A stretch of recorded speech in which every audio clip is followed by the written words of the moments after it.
Ciao!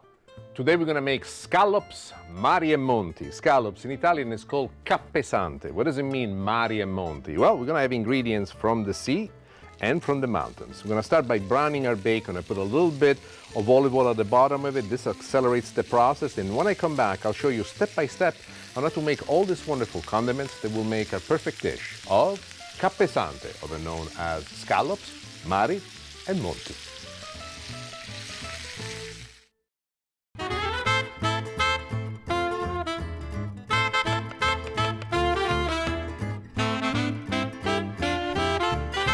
Spicy, just right.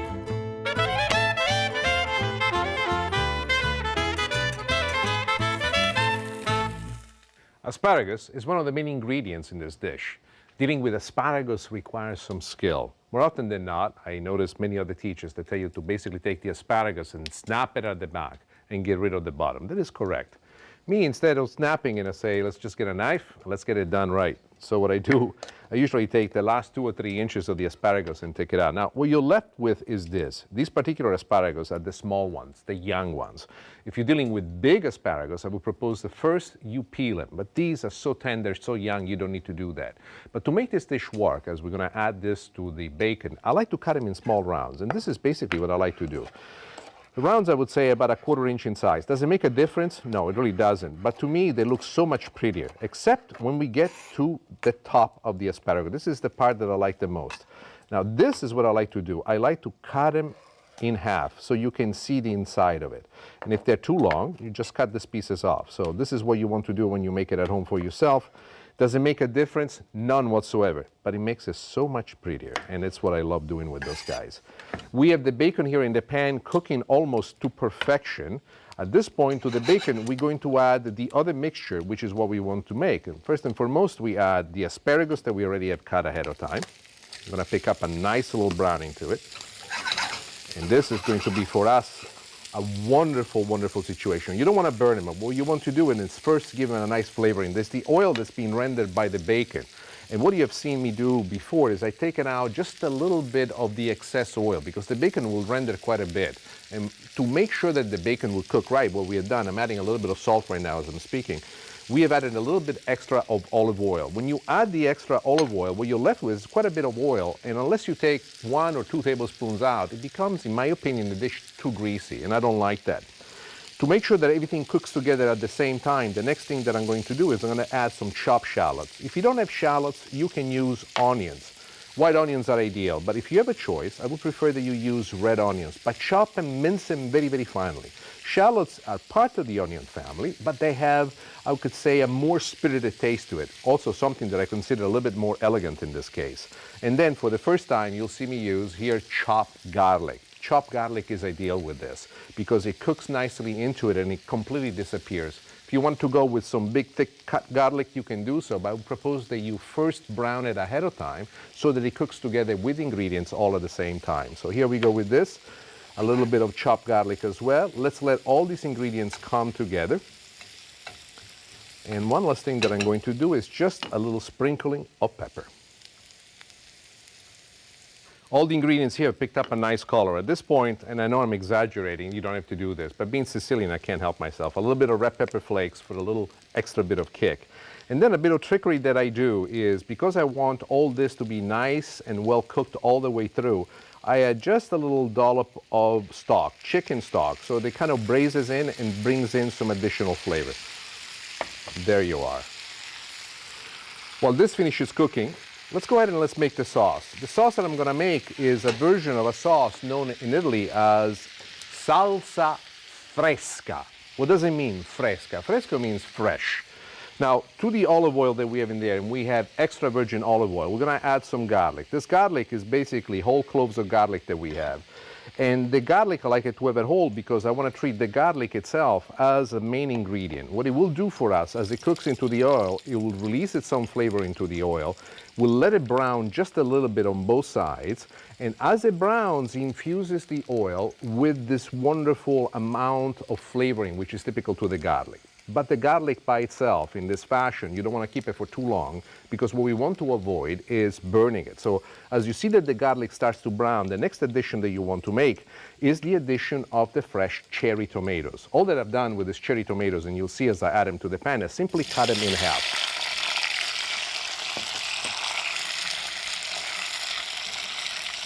The idea here is that the cherry tomatoes themselves, over the period of time that we cook them, they will start to collapse. And as they collapse, they release their own juices and water into the sauce, making the sauce per se. A little bit of red pepper flakes onto this as well, and a little bit of salt to give it some flavor. As this is cooking, the next step that I want to do is the addition of the basil. Let's talk about the basil. More often than not, I always tell you to take the basil nice and chopped, but I remember my family, my grandma, especially my mom, they would go to the garden, they would take the leaves and they would add it. This, in my opinion, is very much of a country-style recipe. And even though it's not the exact way in which my relatives used to make it, sometimes I find myself repeating the same motions that they do because I think to myself that this is the only way to make it look right. You're gonna need to bring this to a boil. Once it reaches a boil, reduce the heat down to medium and let this cook for a good 20 minutes until the sauce comes together perfectly well. Now, let's move this to the other burner and let's let it saute until it's ready. Our next addition is the scallops. Small technique, very important. I like to use sea scallops. When you use them at home, make sure that once you bring them in, you dry them real well. To make sure that the scallops have a perfect searing on both sides, they need to be completely dry. So what I like to do, usually I wash them from their packing liquid and then I dry them as well as I possibly can. You will find that this way you will get the finish that you want. Place them on the plate. At this point is when we want to add a little bit of pepper, both sides. If you don't like the color of the pepper in there, white pepper is the way to go. That's how it disappears and still gives you the peppery finish. But I don't care. I love to taste it on all sides. And a little bit of salt. Sea salt is what I prefer. I have extra light olive oil right now cooking in the pan. And what we want to make sure is that it's super hot. And indeed, it is. So here we go with our first scallop.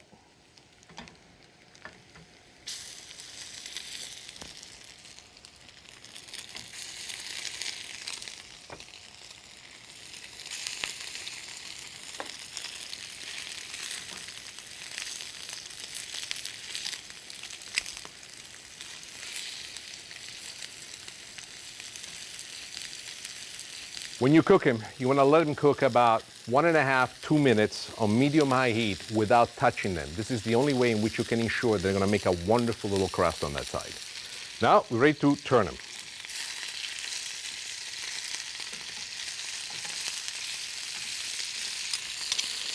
The last step that I like to do is called arrosé. I like to add a little bit of butter, and I like to braise the scallops with the butter in there. What this does increases the creaminess of the scallops. Scallops cook very quickly, especially when they're this small, and they're so sweet. That's all that we need to do. I'm going to turn this off. The last thing that I want to do is to actually taste the tomato sauce. This is very important to us, just to see what the flavor of it is. We can use a little bit of sugar, which I have right here. No more than a pinch. It's a very Sicilian thing to do, but it brings the flavor perfectly well. We are ready. We are ready to assemble the dish, so come with me. This is the part, as you can see, where I get excited the most. What I like to do is to create a little nest in the middle for the scallops with the combination that we have of the asparagus, the bacon, the shallots.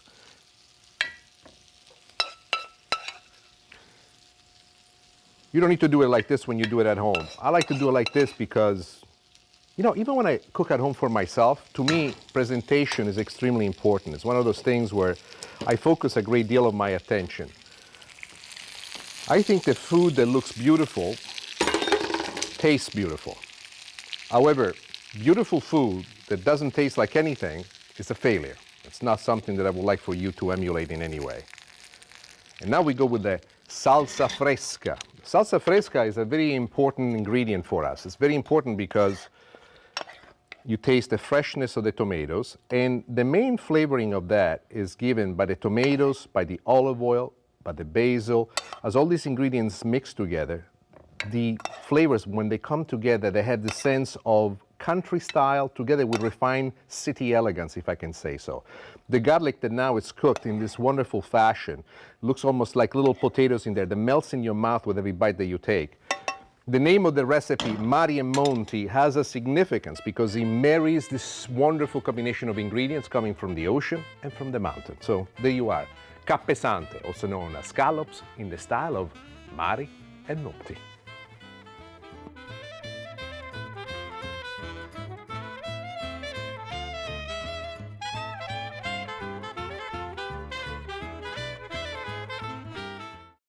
This is how you clean an artichoke. You start by pulling off the outer leaves. Do it slowly and do it carefully so that you don't hurt yourself. These are all the leaves that we peeled off. And this is when you stop. Now, using a sharp knife, cut this part right here. Using a sharp paring knife, clean the artichokes right where you've snapped the leaves, like this. Now, cut the stem. Cut this piece in quarters, just like this.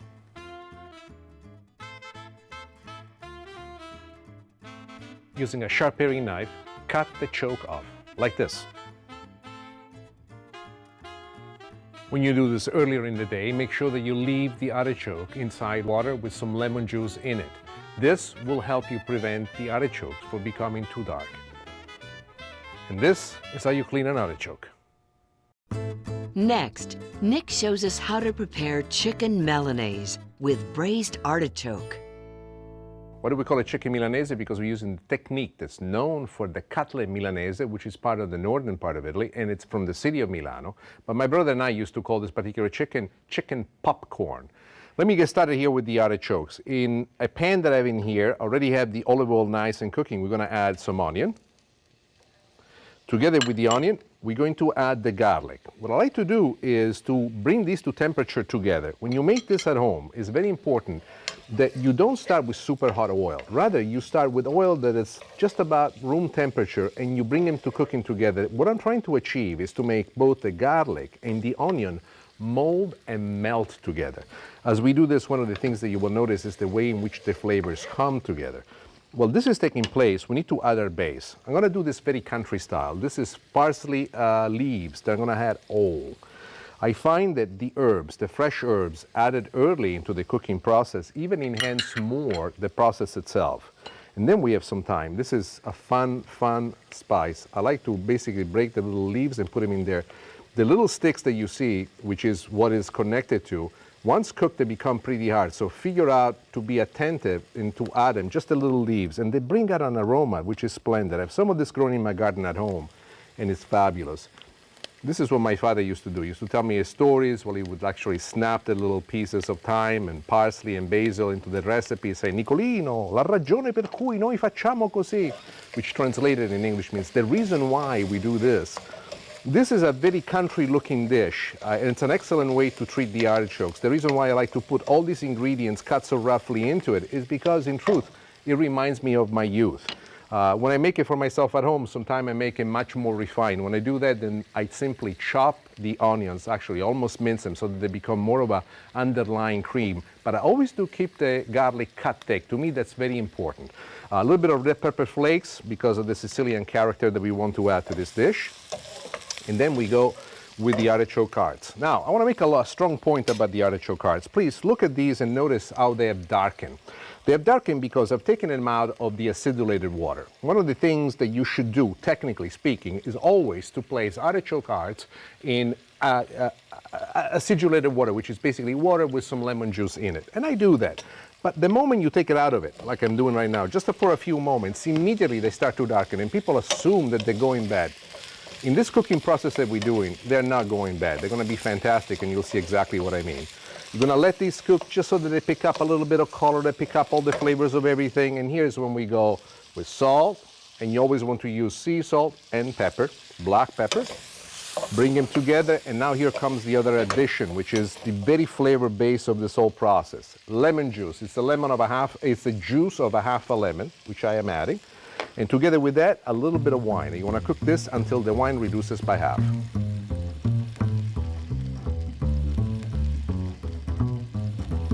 Now that the wine has evaporated, we're going to add the chicken stock. And I prefer chicken stock because it marries wonderful with this dish. You're going to bring this to a boil. Once it reaches a boil, we're going to reduce it to a simmer. And we're going to let the artichoke basically cook and braise until they're fork soft. Let's get going with this chicken.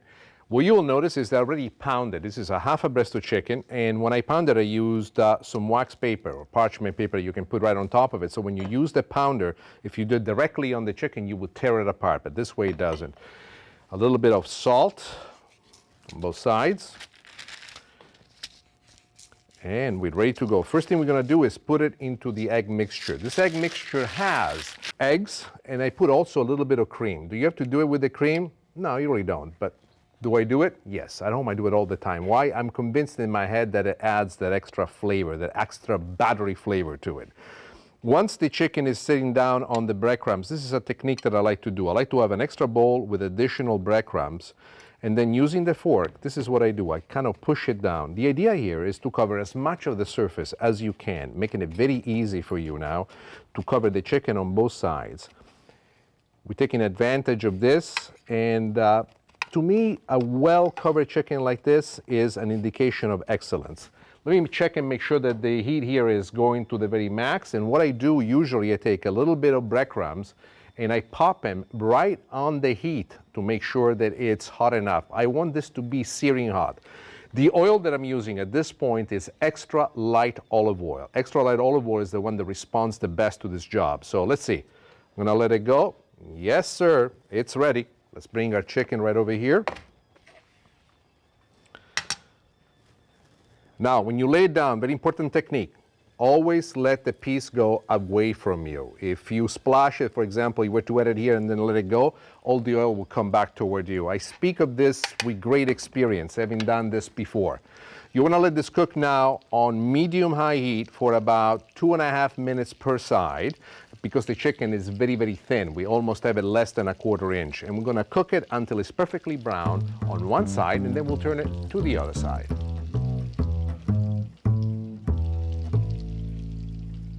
Onto the other side, and there you go. One thing that you really need to make sure at home, the amount of time that you cook the chicken is dependent on the thickness that you give. The thinner the chicken, the lesser amount of time. So when you pound it, if you pound it very, very thin, 2.5, 3 minutes would be good. If you pound it a little bit thicker, you want to go 3 to 4 minutes. You be the judge. Never serve chicken that is raw.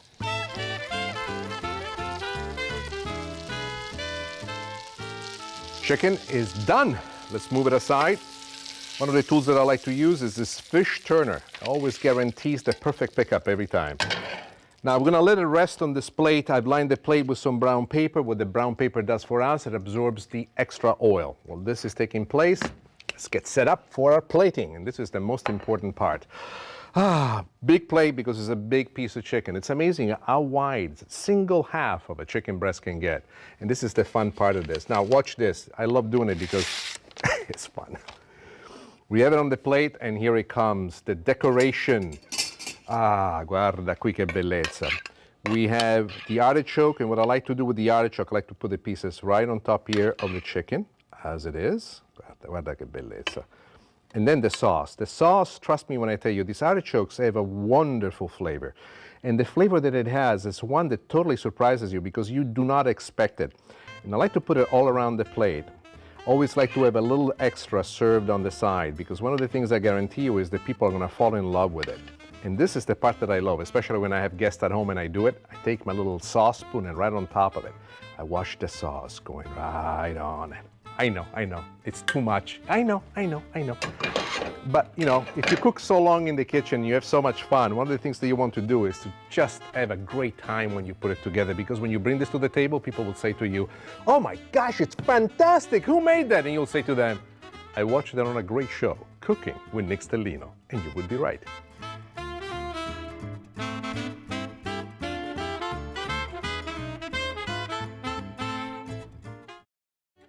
Next, Nick shows us how to prepare old-fashioned chocolate pudding. Old-fashioned chocolate pudding. I don't care what you say, but when I was a little boy, this was what I lived for. Let me show you how to make it. We have about 2 cups of half and half in here. Bring it to a nice simmer. Now we're going to add the chocolate, and we're going to let the chocolate melt right into it.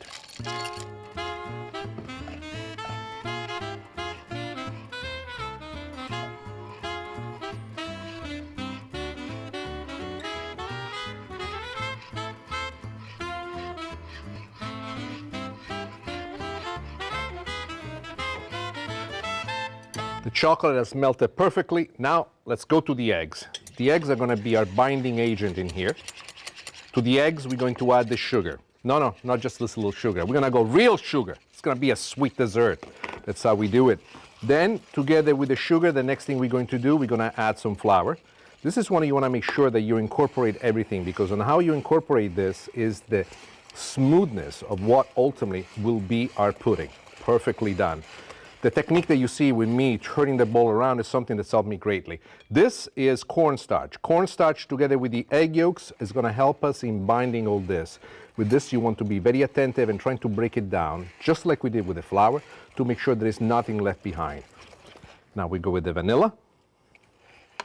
And now we need to temper the eggs. We're going to use the hot milk mixture, actually half and half with the chocolate, and we're going to add it in a stream. The reason why we want to do this, we want to make sure that the eggs don't cook, but at the same time, they get adapted to the heat. This way, when we finish them inside the pan once again, they will not become scrambled. We need some more.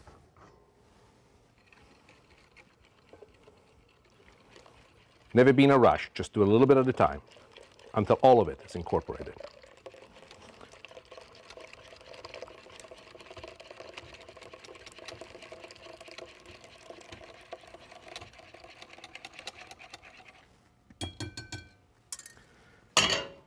Now, we put it back into the pan.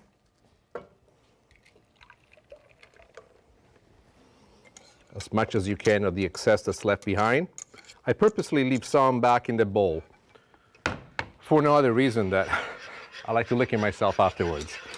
Now, on medium heat, you want to cook this until it starts to thicken, and this is where you want to be attentive.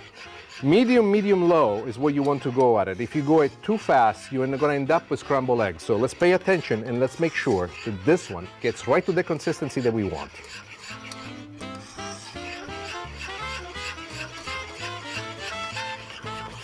Now, we got into the consistency that we want. Extremely important for you to be patient. Don't rush this process. When you do it, always stir. Using a strainer now, we're going to strain all of this in there. I'm going to use this tool to make sure that I pick up all of the chocolate possible.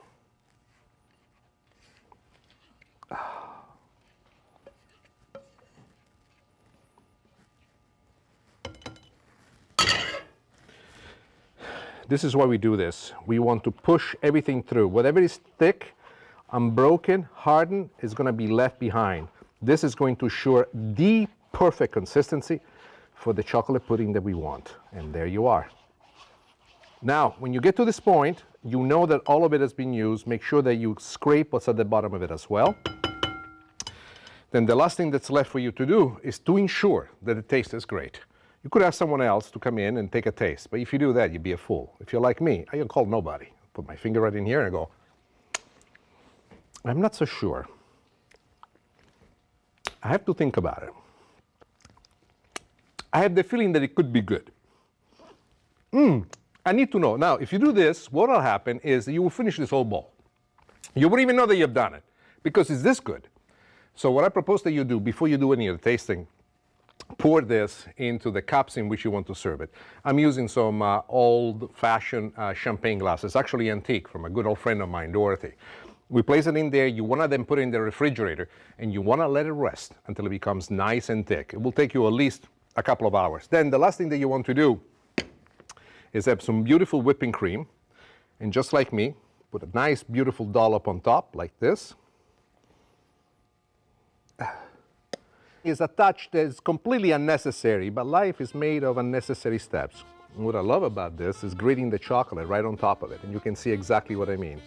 And as I promised, it might be old-fashioned, but this is the one little bit of pudding that will change your life. That is for you. This is for me.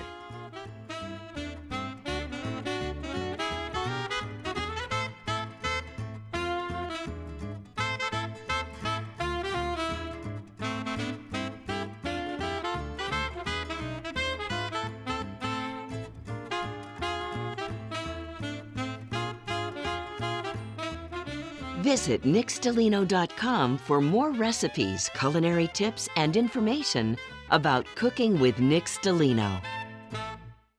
Have you ever wondered how to slice an onion? Let me show you how. We cut an onion in half, we peeled it. Now all that you want to do is hold it down, using your knuckles as a guide. This way the blade will go against it and you'll never cut yourself. Slice it into the thickness that you want. And there you go, carefully, just like this. And this is how you slice an onion.